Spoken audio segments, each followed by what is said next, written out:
work through answering these questions. And answering the first one about my thinking processes, I guess my main concern, which manifests through my art and facilitation, or my main approach is to find ways of reconnecting more profoundly with ourselves, others, being humans and non-humans, and nature and the environment at large. I'm thinking a lot about the place of humans in the world. And for example, when we think of the Anthropocene, whether this is a negative connotation or a positive connotation, and the fact of being separate from nature as a negative thing, but also even in terms of conservation, thinking of like what narratives we are told and are telling ourselves about what is our place in the world as humans, and whether there can be better, more symbiotic relationships that actually improve the environment and not necessarily be perceived as the only way to save nature is if we remove ourselves. Then I suppose I'm also questioning whether these spaces that I facilitate through my organization and through collaborations or in art, how far they can actually go into plausible action, which is answered in different ways in different projects. And in our methods, in my methods, I use sort of mechanisms in culture to address natural phenomena or things about either culture or nature.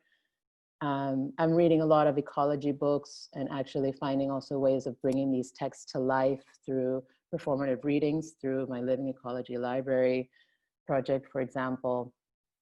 And the thought of, or the concept of ecology as relationship being the main, let's say, guiding principle that I'm working with. And so a lot of my work has to do with relationships, to be specific.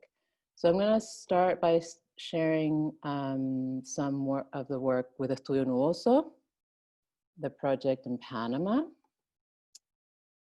which I'm also looking for ways to bridge it to Berlin, where Panama is a place with like vast tropical ecosystems and very varied, which is why it's also a place of great research, scientific research on the tropics, and there's difficulties in getting this research out to communities who need to hear or to benefit from this. So we design formats for knowledge exchange between artists and scientists. For example, is one of our formats, the lab, which is a residency, which then has these outputs to the community through workshops and art production in deep collaboration between the artists and the scientists, which are then exhibited in museums, but also in public spaces, seeking to reach out to the most diverse audience, as diverse as the country is, and through very deep, profound experiences with the materiality of nature and the expansive space that art provides for experimentation. Another format that and this format is just a shorter version of the residency, which is a flash lab, a 2-day workshop where more people can participate, and we are sharing interdisciplinary techniques, let's say, for collaboration across disciplines that generally are not collaborating. This can go beyond art and science, of course. Our pilot project is Suelo, a project that I'm still very curious about and developing further to apply in different contexts. Actually involves people from very different walks of life, but that are all have a stake or interest in one specific location, because the project, Suelo means soil, and the concept is to look at the deep history of a place, of one specific place, looking at its deep history, present, and potential futures through knowledge exchange between community members and guests, participants who share stories and experiences to create a deep portrait of a place, but also then make visible the web of relationships that make a place livable and viable, and perhaps through these collaborations and these engagements to offer more sustainable livelihood in the future. And this Suelo idea I'm looking at also as a way of creating it for individuals or small workshops or, you know, in different contexts in this reactivation period post-COVID. Publications are definitely one of the big aspect of my methodology on a personal level, but also through my organization, where we use my experience, coming from my experience as a bookbinder, create publications that have a really haptic aspect to them that really portray what the event was, not just in a, you know, words printed on paper, but really trying to reach out through special aspects through the publication itself. And this work of facilitation resonates also into my personal artwork, where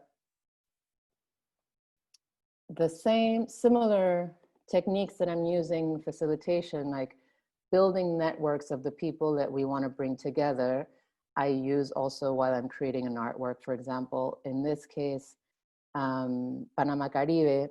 And for my artwork, I generally work more with these mechanisms of recognizable mechanisms of cultural experience to address a topic. So Panama Caribe was a way of using a festival, was a suggestion of a festival that would articulate the real wealth of a city that was being gentrified and developed in a really unsustainable way, by portraying different cultural groups that have emerged in different historical periods of the city and having a moment where they share the stage together through this festival experience. The following year, I was invited to another Caribbean-based art exhibition, but in Costa Rica. And because in Panama Caribe, I didn't get to work with the Calypsonians, for example, I wanted to work on that topic and use the mechanism or the idea of a jukebox as a way to bridge Calypso practice from the city of Limon and the city of Colón to cities from neighboring countries that are suffering the same gentrification process.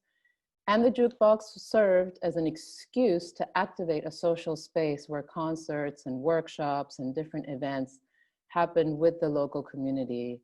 And this was also a collaboration with a collective. So I didn't do I did the jukebox, and my colleagues created all these possibilities of concerts that reactivated the Calypso scene.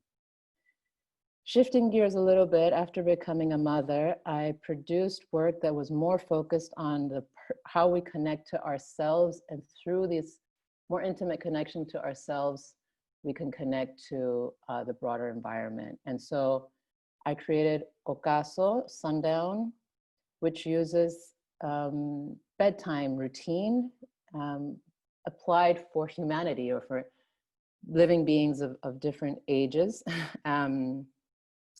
This is a reference image. I wanted to create we had hammocks in the space, but I would have liked to have many more. And this is a piece that I would like to also present in different locations. And I'm just going to show you a short video. And I hope, yeah, I'm sharing computer sound.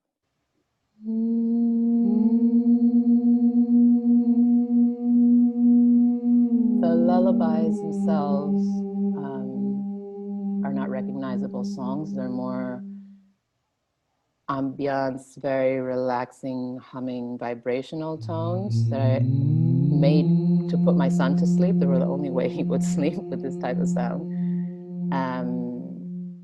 And lullabies tend to have also a component of mourning, mourn the end of the day, so that you can achieve this state of rest.